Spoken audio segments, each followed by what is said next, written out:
कलिंग का युद्ध हमने इतिहास में हर लोगों ने पढ़ा है कि जब सम्राट अशोक पूरे भारतवर्ष और बाकी विदेशों को भी जीतते हुए जब कलिंग पे चढ़ाई करी थी और वहां का जो नरसंहार देखा था, उसके बाद उन्होंने बौद्ध धर्म अपना लिया और शांति के तरफ मुड़ गए और बाद में राजपाट छोड़ के पूरा बौद्ध धर्म का प्रचार सिर्फ भारत में नहीं बल्कि कई सारे देशों में दूर दूर तक घूम घूम कर किया, जिससे आज उनके जाने के 2000 साल बाद भी ये बौद्ध धर्म अब इतना ज़्यादा फैल गया। ये Nepal, China, Taiwan, Hong Kong, Korea, इतनी दूर दूर तक हमसे ज़्यादा वहाँ के लोग इस धर्म को मानते हैं। ये वो इतिहास है जो आप हम समझते हैं, लेकिन कुछ ऐसी चीजें हैं जो इतिहास से छुपी हुई है। अब ये छुपी हुई इतिहास में कितनी सच्चाई और कितनी गहराई है, इसका कोई प्रूफ किसी के पास नहीं है, लेकिन कुछ ऐसे बिंदु हैं जो सोचने पे मजबूर करते हैं। सबसे पहला पॉइंट कि वो सम्राट अशोक जितने इतने सारे युद्ध किए, इतने सारे देशों को जीता, अपने राज्यों में मिलाया, आखिर कलिंग युद्ध में ऐसा क्या हुआ कि जिसके बाद उन्होंने युद्ध ही नहीं किया। इतिहासकार लिखने के लिए ये लिखते हैं कि बहुत ज्यादा नरसंहार हुआ था, लेकिन कौन सा ऐसा युद्ध होता है जिसमें नरसंहार नहीं होता। इससे भी कई ज्यादा नरसंहार कई ज्यादा राजाओं ने और कई अलग अलग अन्य युद्ध में भी किए। फिर उस युद्ध में ही ऐसा क्या हुआ था। अब इसके बाद अगर हम दूसरी बात करें, उन्होंने इसके उद्धार के लिए बौद्ध धर्म ही क्यों अपनाया। क्या उस समय के हमारे सनातन धर्म में ऐसा कोई मार्ग नहीं था जिसको वो अपना के शांति का संदेश लोगों तक पहुंचा सकते थे। इसको अगर हम दूसरे तरीके से देखें तो लोगों का मानना है कि उन्होंने कलिंग युद्ध के बाद कुछ ऐसा उनको मिला जिससे उनके दुनिया को देखने का नजरिया ही बदल गया।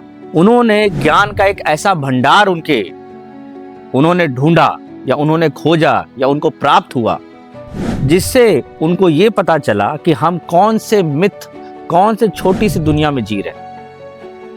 ये तो एक ऐसी चीज है जो आज है कल खत्म हो जाएगी। हम किस चीज के पीछे भाग रहे हैं, कौन सी जमीन, कौन सा साम्राज्य हम बढ़ा रहे हैं, हमारे जाने के बाद कोई और उसको भोगेगा। ये सारे ऐसे ज्ञान के भंडार उनको मिले जिसने उनकी आंखें खोल दी, और उसी के तहत उन्होंने देखा कि उसमें कुछ ऐसे भी नॉलेज है जो अगर गलत हाथों में पड़ जाए तो वो विनाश ला सकता है। ऐसा वैसा नहीं कि एक का एक पूरा समूल नष्ट हो सकता है। वहां कुछ ऐसे साइंस और ऐसे विज्ञान की बातें भी मिली जो बहुत पहले चला करती थी और कहीं खो गई थी। परमाणु के सदृश हथियार बनाने के नॉलेज भी थे, खगोल के ऐसे ज्ञान थे जिससे पूरे दुनिया को देखने का नजरिया बदल सकता था। ये ऐसे ही उनको कहा जाता है कि 9 ऐसी विद्याओं की किताब मिली, और उसको जानने के बाद उन्होंने असलियत में एक सच्चाई जानी कि हम किस दुनिया में रह रहे हैं, और तब उन्हें ये ज्ञान प्राप्त हुआ। इसी 9 किताबों के संरक्षण के लिए उन्होंने अपने 9 अति विशिष्ट व्यक्ति को चुना, और वो 9 अति विशिष्ट व्यक्ति उस सबको एक एक किताब बांट दी, और उनको ये हिदायत दी गई कि ये पुस्तक को पीढ़ी दर पीढ़ी आगे के जनरेशन में सुरक्षित रखना आपका दायित्व है, और आपको दुनिया की नजर में नहीं आना है। जी हाँ, अब आप समझ गए होंगे मैं बात कर रहा हूं 9 अननोन मैन, जो ऐसी एक अवधारणा सन 1910 के आसपास एक इंग्लिश राइटर ने हमें सबसे पहले बताया था, जिसके बाद बहुत सारे लोगों ने शोध रिसर्च के थ्रू किन्होंने हाँ किन्होंने ना कहा, लेकिन कुछ ऐसी बातें हैं जिस पे इनकार नहीं किया जा सकता।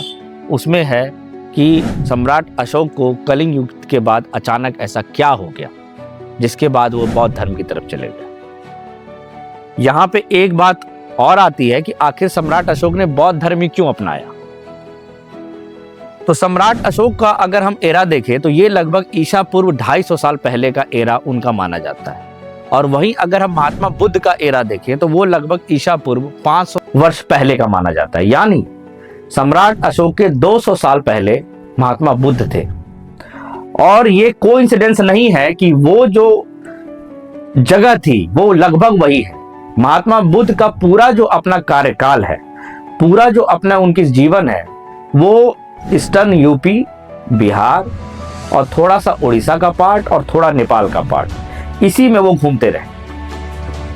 और सम्राट अशोक भी पाटलिपुत्र के राजगिरी के राजा थे और उनका मेन साम्राज्य वहीं स्थित था। तो कहीं ना कहीं ये एक कोइंसिडेंस नहीं हो सकता कि जगह उनकी एक थी।